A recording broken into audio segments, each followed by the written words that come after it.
उन्होंने वीडियोस तक बना ली इस खातून की कि अगर तुमने जाकर कंप्लेन दर्ज की या हमारे खिलाफ कोई एक्शन लिया तो हम तुम्हारी ये वीडियोस अपलोड कर देंगे और पूरी दुनिया देखेगी। लड़की इस बात से भी ना डरी। लड़की ने कहा जो तुमसे होता है तुम कर लो, मैं तुम्हें कैफे किरदार तक पहुंचाऊंगी।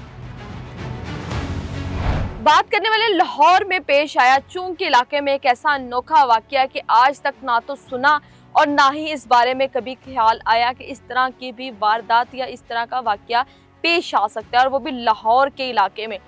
लेकिन जो इस वाकये के मुजरिम थे वो कैफे किरदार तक सीसीडी की वजह से पहुंच चुके हैं, उनको उनकी सज़ा मिल चुकी है। सीसीडी बहुत अच्छा काम कर रही है। मरियम नवाज साहिबा ने जितनी भी इस तरह की अब सोर्सेज बनाई हैं जो कि अवाम के लिए हैं, सबसे पहले तो सीसीडी बहुत अहम किरदार अदा कर रही है, जिसमें जो ज़्यादती करने वाले शख्स हैं, चोरी करने वाले शख्स हैं, मंशियात फरोश हैं या कब्ज़ा माफिया हैं, इस तरह के रेप केसेस बहुत ज़्यादा पाकिस्तान में बढ़ चुके थे। और मैं कहती हूँ कि अब मुझे ये लगने लगा था कि रेप केसेस में कोई भी कमी नहीं आ सकती है, लेकिन अब मैं ये कह सकती हूँ कि रेप केसेस में कमी आई है सिर्फ सीसीडी की वजह से। और हम बात कर रहे हैं चूंग में जो वाकया पेश आता है, एक बीवी और शौहर की आपस में नोक झोंक हो जाती है, और वो हर मियाँ बीवी में होती है। मियाँ बीवी इस रिलेशन में अगर रहते हैं तो उनकी किसी न किसी बात पर थोड़ी बहुत नोक झोंक हो जाती है।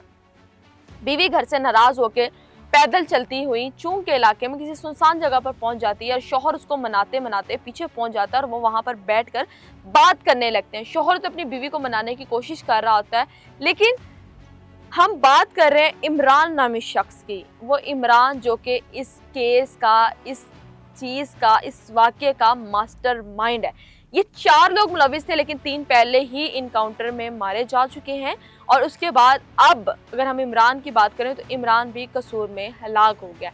अपने मुकाम तक पहुंचा, कैफे किरदार तक पहुंचा सीसीडी की वजह से, क्योंकि ये एक ऐसा मुजरिम था जिसने लोगों का जीना हराम कर रखा था। उस इलाके में, चूंग का इलाका बहुत सुनसान है, उस इलाके में हर आती जाती लड़की को ज़्यादती का निशाना बनाया जाता था, ज़्यादती का निशाना बनाता था। और उसके बाद अगर हम बात करें, हम इस चीज़ में बात करते हैं कि होता क्या है। होता इस तरह है कि जब वो बाहर निकलता है अपने घर से, उस टाइम वो शराब में धुंध होता है, और जब देखता है कि एक लड़का एक लड़की के साथ बैठा, उसे नहीं पता कि वो मियाँ बीवी हैं या नहीं।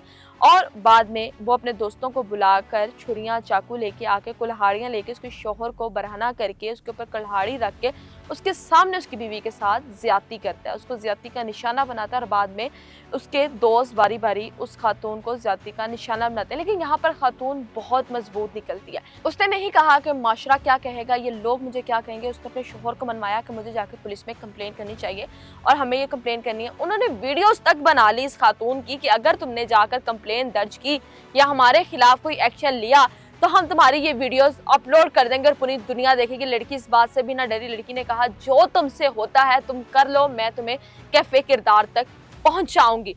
जब थाना चूंग में ये एप्लीकेशन दर्ज की जाती है और ये मामला जो है आला अफसरान तक जाते हैं, सीसीडी तक जाते हैं, फराज चट्टा साहब तक जाते हैं, और बाद में इस मुजरिम को कसूर में जाकर इसके मुकाम तक पहुंचाया जाता है। सीसीडी ने बहुत अच्छा काम किया। इस तरह के कई मुजरिम हैं जिनको सजाएं होनी चाहिए, या तो वो अपना जुर्म कबूल करके माफ़ी मांग लें और नेक हो जाएं, या फिर अपने मुकाम तक पहुंचे। ये एक ऐसा केस था कि एक शौहर के सामने उसकी बीवी को 5-5 बार ज़्यादती का निशाना बनाया जाता है, और ज़्यादती का निशाना बनाने के बाद वहाँ पर पार्टीज़ की जाती हैं। एक दोस्त को बुलाया जाता है और उस दोस्त के हाथों खाना मंगवाया जाता है। खाना मंगवा कर वहाँ पर बैठ कर पार्टीज़ की जाती हैं।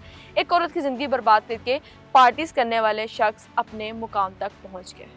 तो नाज़रीन, ये ऐसे लोग थे कि हमें अपने इर्द गिर्द भी एहतियात करना चाहिए। वो वहाँ पर चीखते चलाते या कुछ भी करते, लेकिन वो वहाँ पर उनकी मदद के लिए कोई नहीं आ सकता था। तो सबसे पहले ये है कि आप लोग सुनसान जगहों पर जाने से गुरेज करें।